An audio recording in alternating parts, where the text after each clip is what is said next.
வணக்கம் நண்பர்களே, நான் கத்தியேஷ். இந்த என்ன பார்க்க போறோம்னா பைத்தானோட ஆப்ரேட்டர்ஸ்.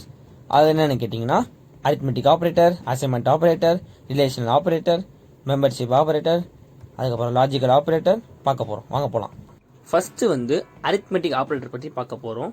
இந்த அரித்மெட்டிக் ஆப்ரேட்டர் என்ன பண்ணுவோம்னா, ஒரு 2 வேல்யூ அசைன் பண்ணிட்டு அதில் நம்ம அடிஷன் பண்ணுறது, சப்ராக்ஷன் பண்ணுறது, மல்டிபிகேஷன் பண்ணுறது, அப்புறமேட்டு நம்ம டிவிஷன் பண்ணி கோஷன் கிடைக்கிறது, அதே ரிமைண்டர் கிடைக்கிறது, இந்த மாதிரி கால்குலேஷன்ஸை இந்த அரித்மெட்டிக் ஆப்ரேட்டர் மூலமா நம்ம பண்ணுவோம்.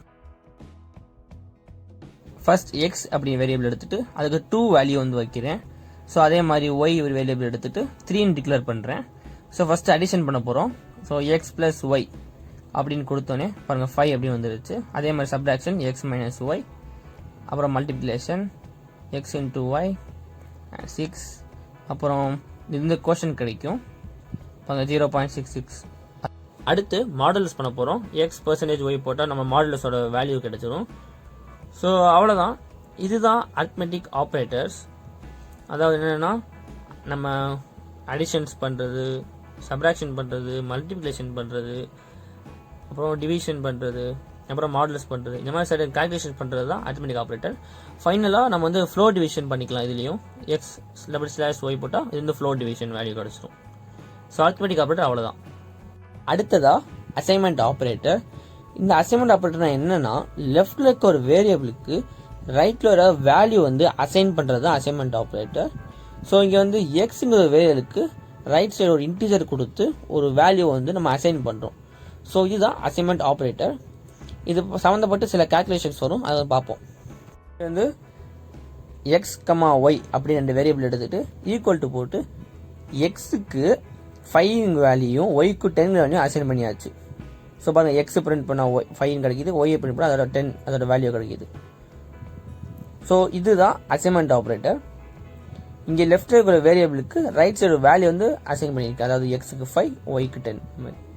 ஸோ இங்கே X equal to X plus 2 அப்படின்னு போட்டேன்னா, ஸோ எக்ஸை பிரிண்ட் பண்ணால் பாருங்க 7 அப்படின்னு கிடைக்குது. ஸோ என்ன பண்ணுதுன்னா, லெஃப்ட்ல எக்ஸ்னு வேரியபிள் வச்சுட்டு இங்கே இந்த எக்ஸோட வேல்யூ ஒரிஜினல் வேல்யூ 5a + 2 7 அப்படின்னு எக்ஸை 7ஆக மாற்றிக்குது. இப்போ நான் எப்போ எக்ஸை பிரிண்ட் பண்ணாலும் அதோட வேல்யூ 7 தான். பாருங்களேன், எப்போ எத்தனை பிரிண்ட் பண்ணணும் அந்த வேல்யூ 7. அடுத்து இதே மாதிரி X equal to X minus 2 கொடுக்குறேன். ஸோ எக்ஸை பிரிண்ட் பண்ணால் 5 அப்படின்னு வேல்யூ கிடைக்கும். இது இந்த கால்குலேஷன்ஸ் படி எக்ஸ் ஒரு வேரியபிள், அது ஈக்குவல் டு அந்த 7ங்கிற வேல்யூ அப்ளை ஆகி 7 - 2 5 அப்படின்னு பிரிண்ட் ஆகும். அதே மாதிரி தான் எக்ஸோட ஒரிஜினல் ஸ்டேட் மாறிடும். அடுத்து எக்ஸ் பிளஸ் ஈக்குவல் டு 2 அப்படின்னு கொடுக்குறேன். மேலே கால்குலேஷன் படி தான். ஸோ இங்கே எக்ஸை பிரிண்ட் பண்ணால் 7 தான் கிடைக்கும். எப்படின்னா, ஏற்கனவே எக்ஸ் இதே கால்குலேஷன் படி தான் ஒர்க் ஆகும். அதாவது 5 + 2 = 7 அப்படின்னு இந்த அசைன்மெண்ட் ஆப்ரேட்டர் ஒர்க் ஆகும். நம்ம எந்த வேல்யூனாலும் கொடுத்துக்கலாம். ஸோ இங்கே பாருங்க, X plus X multiply equal to 3 அப்படின்னு கொடுக்குறேன், 21 கிடைக்கும். ஸோ 7 to 3 21 அப்படின்னு எக்ஸோட ஒரிஜினல் ஸ்டேட் மாறிடும். அடுத்ததா ரிலேஷனல் ஆப்ரேட்டர். இது என்ன பண்ணும்னா, ஒரு சர்டன் கண்டிஷன்ஸ் எடுத்துக்குவோம். அதாவது இந்த வேரியபிள் இந்த வேரியபிளுக்கு greater than or equal greater than, இல்லை லெஸ் தெனா, இல்லை ஈக்குவல் டுவா, இல்லை greater than equal to, less than equal to, not equal to அப்படின்னு இந்த ரிலேஷன் ஆப்ரேட்டரை யூஸ் பண்ணி நம்ம பார்க்க போகிறோம். ஸோ அதே மாதிரி 2 வேரியபிள் எடுத்துக்கிறேன், கேஆர் அப்படின்னு எடுத்துக்கிறேன். அதுக்கு வேல்யூஸ் அசைன் பண்ணியாச்சு 22 and 18.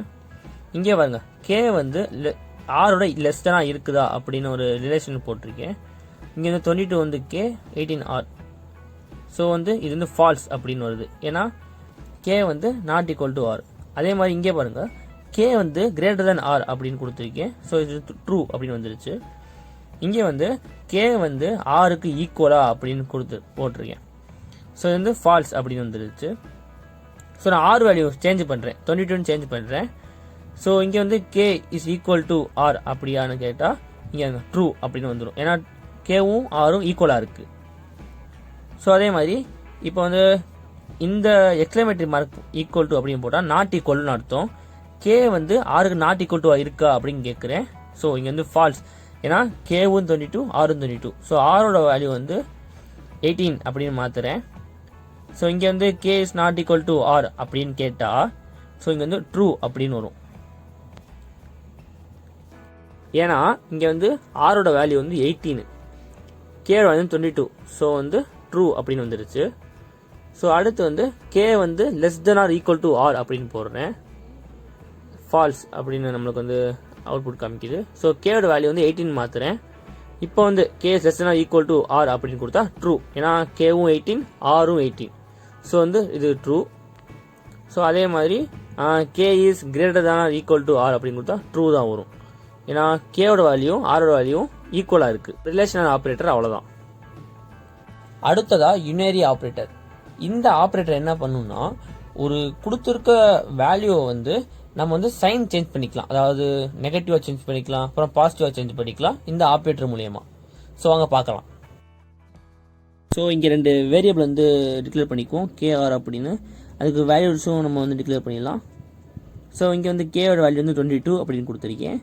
இப்போ வந்து யுனரி ஆப்ரேட்டர் வந்து இது பண்ண போகிறேன். கே ஈக்குவல் டு -k அப்படின்னு கொடுத்தா கேவை யூஸ் பண்ணால் -22, அதாவது -k அதாவது சேஞ்ச் ஆயிரும். அதாவது -22 இந்த கேவோட வேல்யூ வந்து சேஞ்ச் ஆயிரும். இப்போ வந்து நீங்கள் அந்த -k ஈக்குவல் டு கே அப்படின்னு கொடுத்தீங்கன்னா அது வந்து கண்டிப்பாக எரர் அடிக்கும். ஏன்னா இங்கே வந்து -kன்னு ஒரு வேல்யூ இதுவே டிக்ளேர் பண்ணல, வேரியபிளே டிக்ளேர் பண்ணல. நம்ம என்ன பண்ணியிருக்கோம்னா கேவோட வேல்யூவை மட்டும் -kன்னு மாற்றிருக்கோம். ஸோ வந்து இது வந்து யுனரி ஆப்ரேட்டர் கிடையாது. இந்த -k ஈக்குவல் டு கே இங்கே வந்து கே ஈக்குவல் டு நம்ம என்ன வேல்யூ கொடுக்குறோமோ, அதாவது -22 இந்த மாதிரி கொடுத்தா இது பேர் வந்து யுனரி ஆப்ரேட்டர் அப்படின்னு வரும். ஸோ அவ்வளோதான். அடுத்ததா லாஜிக்கல் ஆப்ரேட்டர். இந்த ஆப்ரேட்டர் வந்து 3 டைப்ஸாக பிரிச்சுருக்காங்க: AND gate, or gate, not gate. இந்த கேட்ஸ் பற்றி நம்ம பார்ப்போம், வாங்க போகலாம். ஃபஸ்ட்டு வந்து AND கேட் பற்றி பார்க்க போகிறோம். அதே மாதிரி 2 வேரியபிள்ஸ் எடுத்துக்கிறேன், ஏபி. அதுக்கு வேல்யூஸ் வந்து 3, 4 அப்படி அசைன் பண்ணியாச்சு. இங்கே வந்து ஏ வந்து நம்மளுக்கு 5யோட லெஸ்ஸாக இருந்துச்சுன்னா அப்புறம் அண்டு, இதான் அண்டு கேட்டு. ஸோ ஸ்பேஸ் விட்டுட்டு நம்ம அடுத்த கண்டிஷன் அப்ளை பண்ணணும். பி வந்து 2வோட கிரேட்டராக இருந்துச்சுன்னா, இங்கே ஏ வந்து லெஸ் தென் 5, அப்புறம் அண்ட் கேட் யூஸ் பண்ணியிருக்கோம். அப்புறம் பி வந்து கிரேட்டர் தேன் 2 அப்படின்னு ஒரு கண்டிஷன் கேட்குறேன். இங்கே வந்து ட்ரூன்னு வருது. ஏன்னா ஏ வந்து 3, அது வந்து 5 கீழே இருக்குது. ஸோ அடுத்து பி வந்து 2 கூட மேலே 4 இருக்குது, ஆனால் அதுவும் ட்ரூ வந்துருச்சு. நம்மளுக்கு 2 கண்டிஷனும் ட்ரூவாக இருக்குது. இங்கே பாருங்கள், இப்போ வந்து ஏ வந்து கிரேட்டர் தென் 5 அப்படின்னு கொடுக்குறேன். இங்கே இந்த ஏ வந்து 3 தான். ஸோ இது வந்து கண்டிப்பாக ஃபால்ஸாக தான் வரும். ரன் பண்ணி காமிக்கிறேன். எனக்கு ஃபால்ஸ் அப்படின்னு வருது. பட் ஆனால் பி வந்து ட்ரூ. அண்ட் கேட்டில் என்னன்னா நம்மளுக்கு ஒரு கண்டிஷன் ட்ரூவாக இருந்தாலும் ஃபால்ஸ் தான் நம்மளுக்கு டிஸ்பிளே ஆகும். அடுத்து ஆர் கேட்டு. அதே மாதிரி 2 கண்டிஷன்ஸ் கொடுக்க போகிறேன். ஏ வந்து 6ஓட லெஸ்ஸாக இருக்குது. இதுதான் ஆர் கேட். ஆர் அப்படி போட்டுட்டு ஸ்பேஸ் விட்டுட்டு அடுத்த கண்டிஷன் போடணும். பி வந்து கிரேட்டர் தென் 2 அப்படின்னு கொடுக்குறேன். இங்கே வந்து ஏ வந்து 6ஓட லெஸ்ஸு, அப்புறம் பி வந்து கிரேட்டர் தென் 2. இங்கே பாருங்க ட்ரூ. ஏன்னா 2 கண்டிஷனுமே ட்ரூவாக இருக்குது. ஸோ வந்து இங்கே ஆர் கேட் மூலியமாக நம்ம ட்ரூ கிடச்சிருச்சு. இப்போ வந்து ஏ வந்து 6ஓட கிரேட்டர், அப்புறம் பி வந்து 2ஓட லெஸ் அப்படின்னு கொடுத்துருக்கேன். 2ஓட கிரேட்டர் கொடுத்துருக்கேன். இங்கே பாருங்கள், ஏ வந்து இந்த கண்டிஷன்ஸ் வந்து ஃபால்ஸாக இருக்குது, பட் இந்த கண்டிஷன் ட்ரூவாக இருக்குது. ஆர் கேட்டில் என்னென்னா ஏதாவது ஒரு கண்டிஷன் மட்டும் ட்ரூவாக இருந்தாலே அது ட்ரூ அப்படி டிஸ்பிளே ஆயிரும்.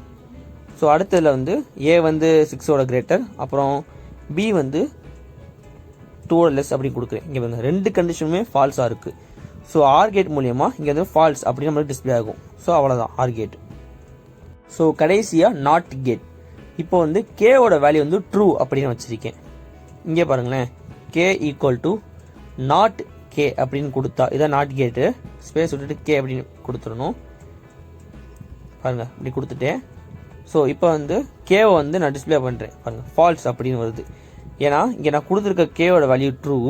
இங்கே நான் நாட் கேட் மூலியமாக என்ன நடந்திருக்குன்னா எனக்கு வந்து ஃபால்ஸ் அப்படின்னு டிஸ்பிளே ஆகிருக்கு. ஏன்னா நாட் ட்ரூ. ஸோ அப்போனா அது ஃபால்ஸ். இங்கே வந்து கேவோட வேல்யூ வந்து ஃபால்ஸ் அப்படின்னு கொடுத்துட்டு K equal to not K அப்படின்னு கொடுத்தேன்னு வச்சுக்கோங்களேன்.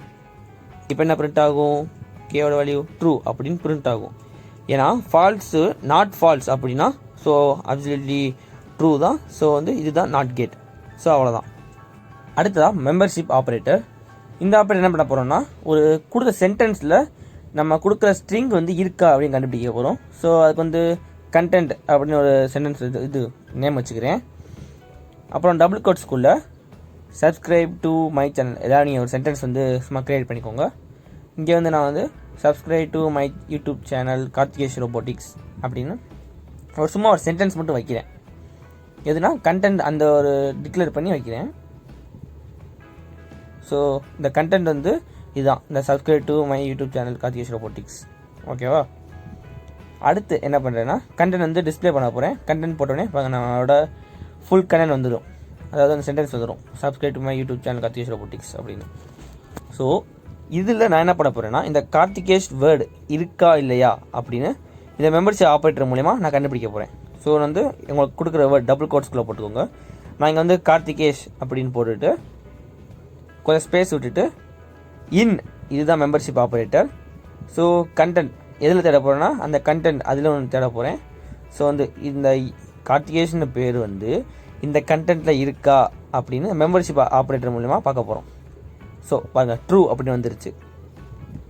எப்படி ட்ரூன்னு வந்துருச்சுன்னா ஏன்னா இங்கே வந்து நம்ம இந்த கொடுத்துருக்க ஸ்ட்ரிங்கு வந்து இந்த கண்டென்ட்டில் இருக்குது, அதாவது இந்த சென்டென்ஸில் இருக்குது. ஸோ அங்கே வந்து ட்ரூ அப்படின்னு வந்துருச்சு. இப்போ வந்து மை அப்படின்னு அது ஸ்மாலில் இருக்குது எம்மு. ஸோ இங்கே என்ன பண்ணுறேன்னா கேப்ஸில் போட்டு காமிக்கிறேன். இங்கே வருங்க, மை எம் கேப்ஸில் இருக்குது, அங்கே வந்து ஸ்மாலில் இருக்குது. ஓகேவா? அதே மாதிரி மெம்பர்ஷிப் ஆப்ரேட்டர் போட்டுட்டு கண்டென்ட் அப்படின்னு போடுறேன். ஸோ இங்கே வந்து கண்டிப்பாக ஃபால்ஸ் வருது பாருங்கள். இது ஏன் ஃபால்ஸ் வருதுன்னா எம் வந்து இங்கே கேப்ஸ், இங்கே லோயர். ஸோ இந்த கொடுத்துருக்க ஸ்ட்ரிங் வந்து அந்த சென்டென்ஸில் இல்லை அப்படின்னு ஃபால்ஸ் வந்துருக்கு. இப்போ வந்து இங்கே மை அப்படின்னு ஸ்மால் லெட்டர்ஸ்லேயே போட்டால் அது ஆப்சல்யூட்டாக ட்ரூ தான் காமிக்கும். பாருங்கள், ட்ரூ. ஸோ இதுதான் மெம்பர்ஷிப் ஆப்ரேட்டர். ஸோ அடுத்ததாக ஒரு எக்ஸாம்பிளுக்கு லிஸ்ட் கிரியேட் பண்ணி அது ஃபுல்லாக செட் ஆஃப் நம்பர்ஸ் வச்சுட்டு அந்த நம்பர் வந்து நான் கொடுக்குற நம்பர் வந்து அதில் இருக்கா அப்படின்னு செக் பண்ண போகிறோம். ஸோ லிஸ்ட் அப்படின்னு நேம் வச்சுட்டு நம்ம ப்ராக்கெட்டுக்குள்ளே நம்ம கொடுக்குற நம்பர்ஸ் 22, 18, 45, 65, 84 ஸோ கொடுத்துட்டு இதுதான் அந்த லிஸ்ட்டு. இங்கே லிஸ்ட்டை பிரிண்ட் பண்ணி காமிக்கிறேன். ஸோ இதான் நம்மளோட நம்பர்ஸு, அந்த லிஸ்ட்டோட நம்பர்ஸு.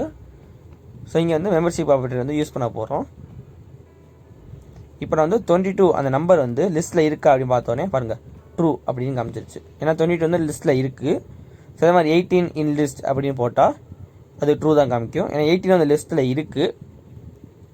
ஸோ இப்போ வந்து நான் என்ன பண்ணுறேன்னா இந்த லிஸ்ட்டில் இல்லாத நம்பர், அதாவது 32 அப்படின்னு போடுறேன். இன் லிஸ்ட் அப்படின்னு போட்டால் அது ஃபால்ஸ் காமிக்குது. ஸோ இதுதான் மெம்பர்ஷிப் ஆப்ரேட்டரோட அட்வான்டேஜ். அடுத்து மெம்பர்ஷிப்பில் இஸ் அப்படின்னு ஒரு ஆப்ரேட்டர் வரும். அது என்னதுன்னா இப்போ வந்து நம்ம கொடுக்குற 2 வேரியபிள் வந்து ஈக்குவலாக, அதாவது இஸ் அப்படின்னு ஆப்ரேட்டர் வச்சு பண்ண போகிறோம். அதாவது மெம்பர்ஷிப் ஆப்ரேட்டர் வச்சு A = 43 அப்புறம் B = இந்த டபுள் கோட்ஸ்குள்ளே போட்டால் அது வந்து ஸ்ட்ரிங், அதாவது ஒரு சென்டென்ஸாக வந்து அது வந்து கன்வெர்ட் பண்ணிடும். ஸோ இந்த A வேறு B வேறு, நீங்கள் ரெண்டும் ஈக்குவல்னு நினச்சிடக்கூடாது. ஸோ அதுதான் மெம்பர்ஷிப் ஆப்ரேட்டர் யூஸ் பண்ண போகிறோம். A is B அப்படின்னு போடுறேன், ஃபால்ஸ் வருது. ஏன்னா A வந்து அந்த 43 இன்டிஜராக இருக்குது, இங்கே வந்து சென்டென்ஸாக இருக்குது. அடுத்து B is A போட்டாலும் ஃபால்ஸ் தான் வரும். ஸோ இங்கே என்ன பண்ணுறேன்னா C = 43 அப்படின்னு போட்டுட்டு இப்போ A is C அப்படின்னு கேட்குறேன். So true. ஸோ ஏவும் சியும் ஈக்குவலாக இருக்குது அப்படின்னு நம்ம மெம்பர்ஷிப் ஆப்ரேட்டர் மூலமாக யூஸ் பண்ணிக்கலாம். அவ்வளோதான். இந்த வீடியோ உங்களுக்கு பிடிச்சிருந்துச்சுன்னா like, share and subscribe to Karthikesh robotics.